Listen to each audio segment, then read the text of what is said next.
C'est désormais devenu une tradition. Comme chaque année, à la même époque, le golf de Saint-François accueille cette semaine les joueurs de l'Alps Tour. Du 6 au 8 juin, les grands espoirs du golf européen vont se disputer la 9e édition de l'Open de Saint-François, région Guadeloupe. Un beau voyage pour ces joueurs et une belle opportunité pour le golf guadeloupéen de faire parler de lui. C'est le rendez-vous de l'année pour le golf de Saint-François et pour le golf en Guadeloupe. On est ravis de l'accueillir pour la 9e édition. Saint-François et la Guadeloupe ont besoin d'ouverture sur le monde. Donc l'Open de Saint-François région Guadeloupe est une fenêtre sur l'extérieur et sur le monde. Donc à nous d'en profiter et d'en tirer le meilleur parti possible. Une belle vitrine pour la Guadeloupe, une belle vitrine pour nous, pour le tourisme, pour son économie. On n'a qu'à voir un petit peu le succès de la manifestation. Ça va monter crescendo jusqu'à samedi. La Guadeloupe sera quasiment la capitale mondiale du golf. Et ça, c'est important pour nous, puisque vous savez bien que le golf est un vecteur touristique très important et nous avons basé notre politique sur le tourisme. Habitués à évoluer sur les parcours européens ou nord-africains, les joueurs de l'Alps Tour vont être confrontés à des conditions bien différentes sur un tracé qu'il faudra apprivoiser. C'est une découverte pour eux. Alors les greens sont un peu plus durs qu'ailleurs, les bunkers sont différents.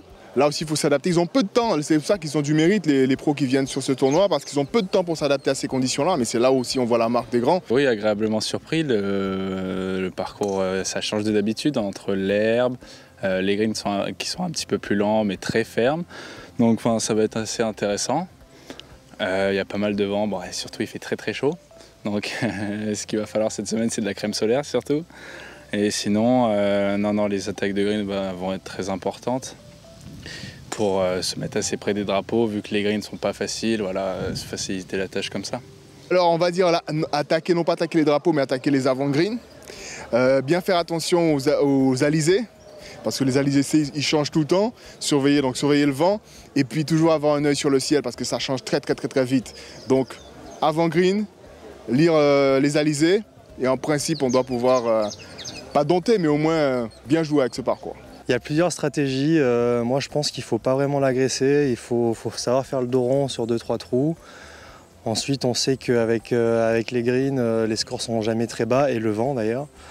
Les scores sont jamais très bas, donc faut pas se prendre trop la tête si jamais le début de partie n'est pas vraiment à la hauteur de nos attentes.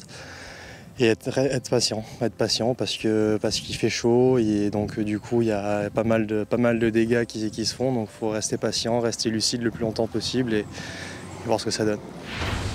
Parrain de cette 9e édition, Mickaël Gelabal arpentait déjà le parcours mercredi. Néophyte, le basketteur en a profité pour observer les pros et s'initier à ce nouveau sport. Ici, que tu vas avoir tapé ta balle, tu vas laisser ton club se refermer. Magnifique. À la veille du tournoi se tenait le traditionnel Pro-Am, une journée de fête pour les amateurs qui évoluaient aux côtés des pros dans une ambiance conviviale. Bonne équipe, bon pro, bon partenaire, belle journée, impeccable. Et après le Pro-Am, place au tournoi, premier départ jeudi à 6h45.